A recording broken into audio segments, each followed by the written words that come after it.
परमपिता परमात्मा शिव शंकर के सच्चे स्वरूप।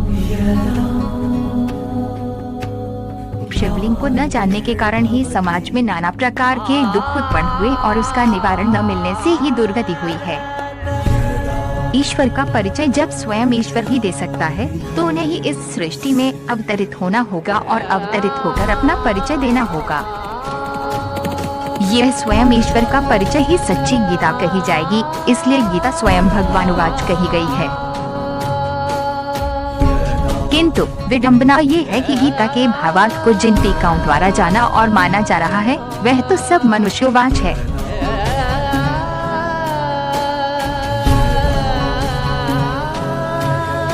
गीता के गर्भ में धार्मिक, राजनीतिक, सामाजिक एवं व्यक्तिगत जीवन के समाधानों का रहस्य छिपा हुआ है।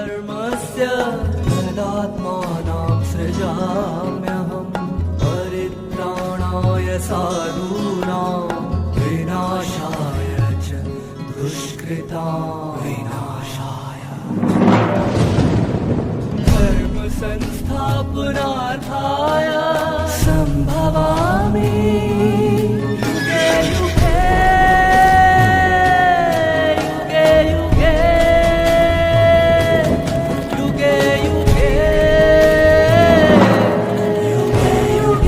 आइए जानने की कोशिश करते हैं कि खंडित गीता से उत्पन्न समस्याएं एवं समाधान क्या है।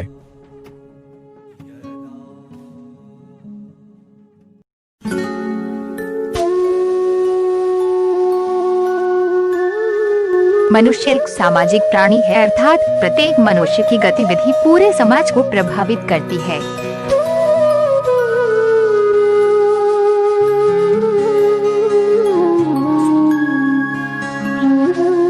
परंतु आज मनुष्य अपने शरीर रूपी रथ अर्थात स्व के रथ के प्रति सोचते सोचते स्वार्थी बन चुका है।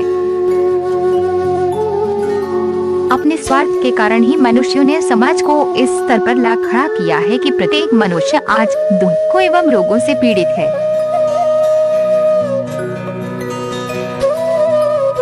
परंतु युगों युगों से चल रही भक्ति से, वेद शास्त्रों के निरंतर अभ्यास से एवं पुरातन संस्कृति के रीति रिवाजों का ज्यों का त्यों अनुकरण करने के पश्चात ही समाज की तो दुर्गति भी हो रही है, शोषण भी हो रहा है।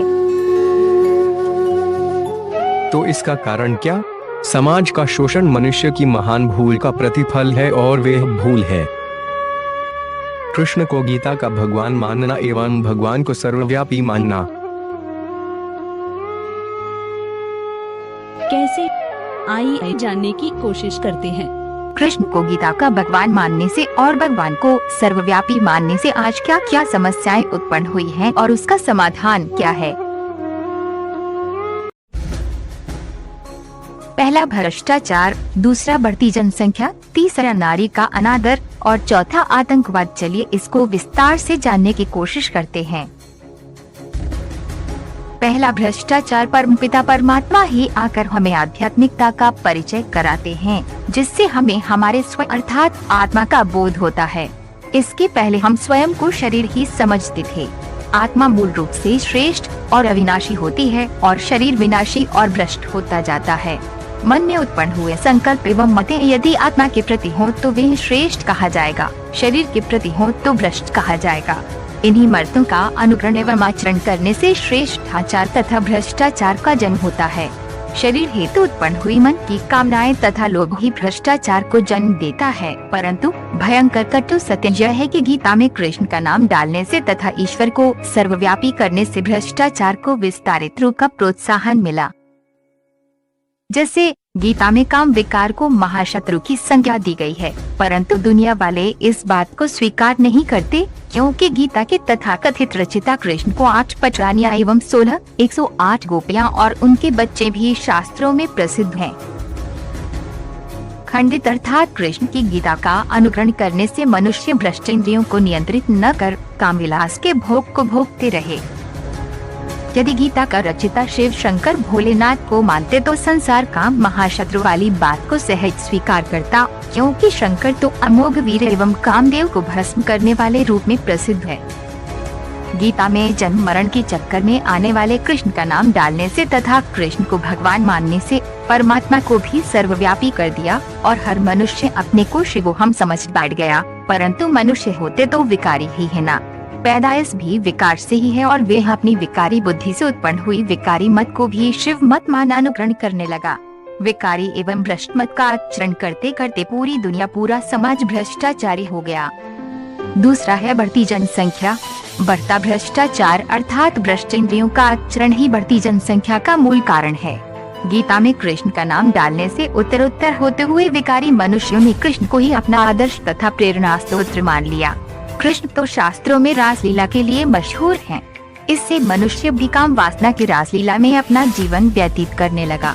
काम विकार पर नियंत्रण न होने से मनुष्यों की जनसंख्या आज इस स्तर पर पहुंची है कि मनुष्य आज चाहकर भी जनसंख्या पर नियंत्रण नहीं पा सकता, जो कि हर देश की एक सामाजिक समस्या बन चुकी है। परिवार नियोजन जैसी योजनाओं का निरंतर प्रयास करने के बावजूद सरकार बढ़ती जनसंख्या पर काबू पाने में असमर्थ है। यदि मनुष्य गीता का भगवान शिव शंकर को ही जानते और मानते हो तो काम को महाशत्रु मान मनुष्य काम विकार को त्यागता, जो कि बढ़ती जनसंख्या का मूल कारण है। शिव शंकर की गीता ही असल परिवार नियोजक योजना है, इसके अतिरिक्त और कोई मार्ग नहीं है। और तीसरा है नारी का अनादर। नर बुद्धिवादी होता है और नारी भावनावादी होती है। अनेक युगों से नारियों पर अत्याचार एवं शोषण होते आए हैं। 21वीं सदी आने पर भी नारियों के जीवन में कोई विशेष परिवर्तन नहीं हुआ और जिन्हें हम परिवर्तन समझ रहे हैं वह सिर्फ ऊपरी दिखावा है, परंतु वास्तविक सत्य तो यही है कि नारी जात आज भी तन मन धन से अबला ही है। बच्ची से लेकर वृद्ध माता भी स्वयं को इस पूरे समाज में असुरक्षित ही अनुभव करती है। इसका कारण भी खंडित गीता ही है। गीता में कृष्ण का नाम डालने से कृष्ण का चरित्र ही सामने आता है। कृष्ण समान आकर्षक पति एवं कृष्ण समान दुलारे बच्चे की चाह में बावरी हो अपने पति तथा बच्चों की कठपुतली बनकर रह जाती है। अपने पति को परमेश्वर मान उनकी विकारी मतों को ईश्वरीय मत समझकर चलने से और भी दुर्गति हुई। जिनको गुरुवार बनाया वह भी पुरुष, जिन्होंने नारी को नर का द्वार कहा, जिससे प्रत्येक नारी के स्वाभिमान को मिटाने का घिनौना प्रयास किया गया। यदि गीता का भगवान शिव शंकर को मानते तो शंकर में शक्ति का प्रमाण रूप अर्धनारीश्वर का गायन है, जो कि नर नारी के समानता का प्रतीक है। नारी को भी समान प्रतिष्ठावान संस्कृति के अनुकूल अभय जीवन जीने का अधिकार प्राप्त होता। कृष्ण का अनुकरण करने से पुरुष अनेक स्त्रियों को रखने लगे, स्त्रियों को भोग विलास का रूप मानने लगे। क्या ये एक नारी का तिरस्कार नहीं है? क्या उनकी भावनाओं का उपहास नहीं किया जा रहा? यदि मनुष्य गीता के रचिता शिव शंकर का अनुकरण करता तो शंकर समान एक पत्नीव्रत जीवन जगता, एक नारी सदा ब्रह्मचारी।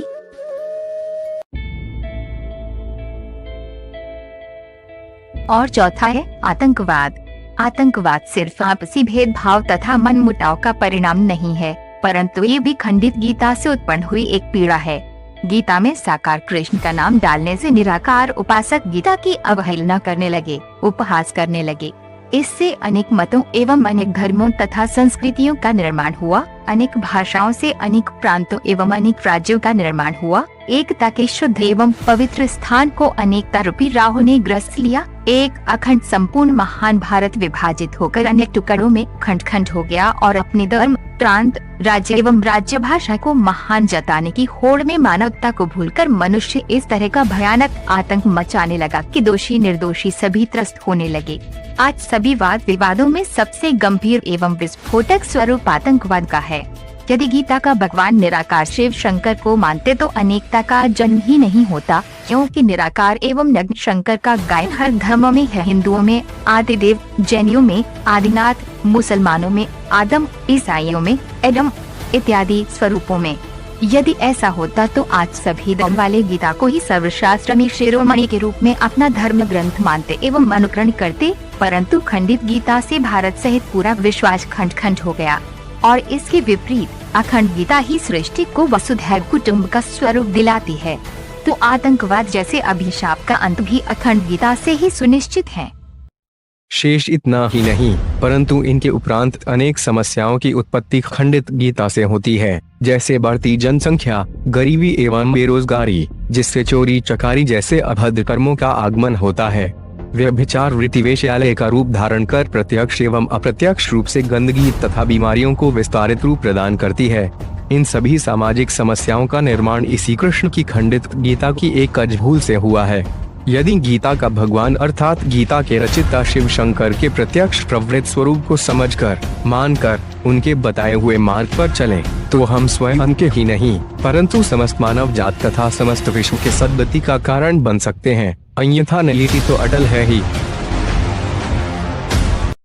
समस्त दैवी संपदा वालों के लिए ईश्वरीय संदेश। History repeats itself. इतिहास स्वयं को दोहराता है के तथ्यानुसार 5000 वर्ष पूर्व का महाभारी महाभारत गृह युद्ध का समय दोबारा आ चुका है, जहां एक और पूर्वी देशों में पुरानी रीति रिवाज परंपरा की आड़ में धर्म के नाम पर घरेलू युद्ध भड़क रहे हैं, और जहां पश्चिमी देश अपनी बुद्धि के बल से, विज्ञान की मदद से अहंकार में चूर एक दूसरे के अस्तित्व को मिटाने की धमकियां दे रहे हैं, वहीं पर अपने वचनानुसार अर्जुन और अर्जुन समान अनआर्म्ड वॉरियर्स गुप्त पांडवीय योद्धाएं दैवी संपदा वालों को इकट्ठा कर रक्षा करने और इन उपरोक्त समस्त समस्याओं एवं दुखों को रूप देने वाले असुर संपदा वालों का नाश करने और एक धर्म, एक राज्य, एक देश, एक भाषा को समर्पित दैवी सृष्टि का निर्माण करने हेतु परमपिता परमात्मा शिव इन 2 युगों अर्थात कलयुग के अंत और सतयुग के आदिकालीन पुरुषोत्तम संगम में भारत की पावन भूमि में अर्जुन रूपी रथ पर अवतरित हो चुके हैं और गुप्त रूप से अपना कार्य कर रहे हैं। अब इस नई दुनिया में जाने हेतु हमें पतित से पावन बन समस्त पापों से मुक्त होना होगा, और इसके लिए गीता में आया है सर्वधर्मान् परित्यज्य मामेकं शरणं व्रज अहं सर्वपापेभ्यो मोक्षयिष्यामि मा शुचय। अध्याय 18 श्लोक 66। अर्थात हिंदू, मुस्लिम, सिख, ईसाई आदि दैहिक धर्मों को त्याग कर उस अवतरित एक व्यापी स्वरूप साकार में निराकार शिव शंकर की शरण में जाना है।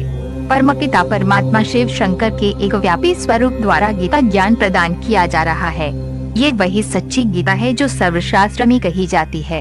ये गीता परम पवित्र, समस्त संसार को मुक्ति, जीवन मुक्ति देने वाली है, जो समस्त धर्म वालों का उद्धार कर समस्त धर्मों की माई बाप कहलाई जाती है। अब ये दुजक, हेल, नारकीय कलयुग की आसुरी दुनिया खत्म होकर नई जन्नत, पैराडाइज, सत्युगी दुनिया आ रही है। वसुधैव कुटुंबकम स्थापित हो रहा है।